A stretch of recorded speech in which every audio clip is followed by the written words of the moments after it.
Assalamualaikum warahmatullahi wabarakatuh.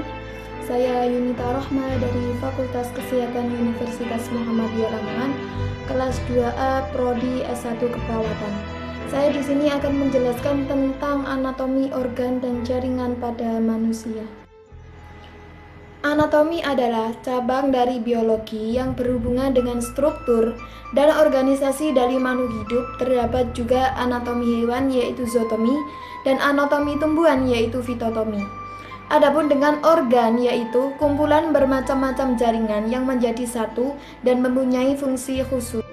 Susunan tubuh atau organ yaitu susunan dari organ-organ yang mempunyai pekerjaan tertentu yang terdiri dari 10 macam. 1. Susunan kerangka, yang kedua susunan otot, yang ketiga susunan saraf, yang keempat susunan peredaran, yang kelima yaitu susunan pencernaan, yang keenam susunan kelenjar buntu, yang ketujuh yaitu susunan pernafasan, yang kedelapan yaitu susunan perkemian, yang kesembilan yaitu kulit, dan yang kesepuluh yaitu panca indera. Jaringan dasar tubuh. Jaringan adalah sekumpulan daripada sel-sel yang serupa bentuknya, besarnya, dan serupa pekerjaannya yang terkait menjadi satu.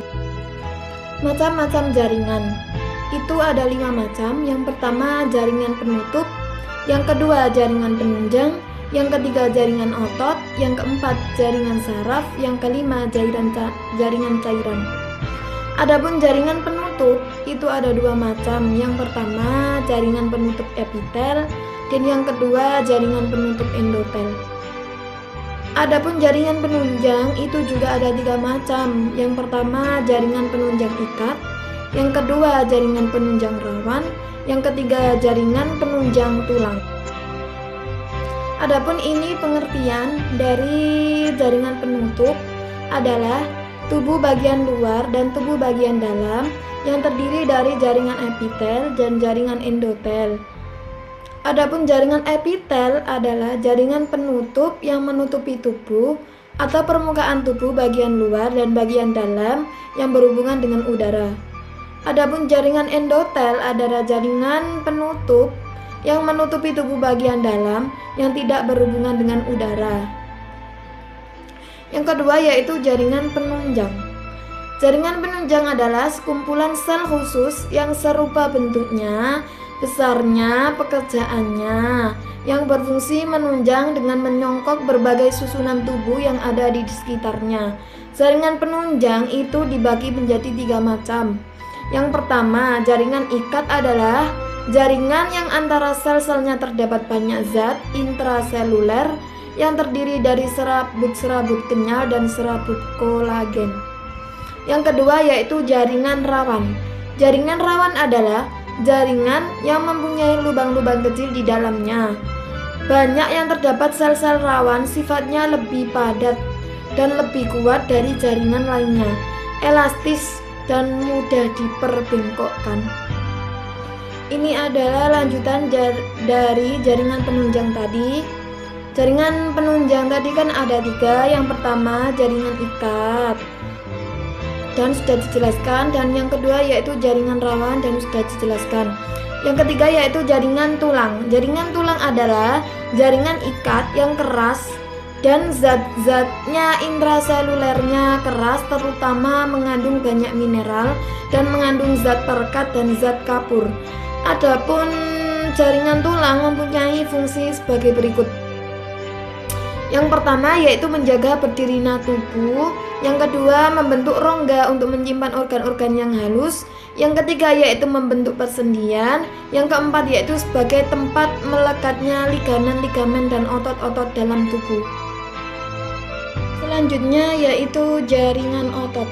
Jaringan otot adalah sel otot yang bentuknya panjang dan ramping. Tiap otot mempunyai serabut otot. Bentuk otot ada 3 macam. Yang pertama yaitu otot serat lintang, yang kedua yaitu otot polos, yang ketiga yaitu otot jantung. Selanjutnya yaitu jaringan saraf. Terdiri dari sel saraf yang panjang dan halus dan mempunyai inti sel dan protoplasmanya yang agak tebal. Bentuk sel saraf seperti bintang yang mempunyai ekor panjang dan dendrit laju sel biasanya lebih banyak. Macam-macam jaringan saraf terdiri dari dua macam. Yang pertama yaitu saraf motorik, yaitu saraf pergerakan. Yang kedua yaitu saraf sensorik, yaitu saraf perasa. Jaringan saraf ada 3 warna. Satu, unsur yang berwarna abu-abu. Yang kedua yaitu unsur yang berwarna putih atau serabut saraf. Yang ketiga yaitu neurologi, sejenis sel pendukung dijumpai dalam sistem saraf yang menghimpun serta menompang sel saraf. Selanjutnya yaitu jaringan cairan. Jaringan cairan adalah sebagai jaringan yang bentuknya cair yang terdiri dari cairan darah dan sel darah yang terapung dalam cairan tersebut. Jika darah dibiarkan dalam satu tempat, maka darah akan membeku dan terlihat dari dua bagian, yaitu satu bagian yang cair yang warnanya kuning. Terdapat di sebelah atas disebut dengan plasma darah dan di dalamnya mengandung zat makanan dan antibodi. Yang kedua yaitu bagian yang membeku warnanya merah tua disebut bekuan darah. Di dalamnya terdiri dari sel darah merah eritrosit, pembeku darah trombosit, dan sel darah putih leukosit. Sekian, terima kasih dari saya. Apabila ada kesalahan mohon dimaafkan, karena manusia di dunia ini tak luput dari kesalahan. Saya akhiri, assalamualaikum warahmatullahi wabarakatuh.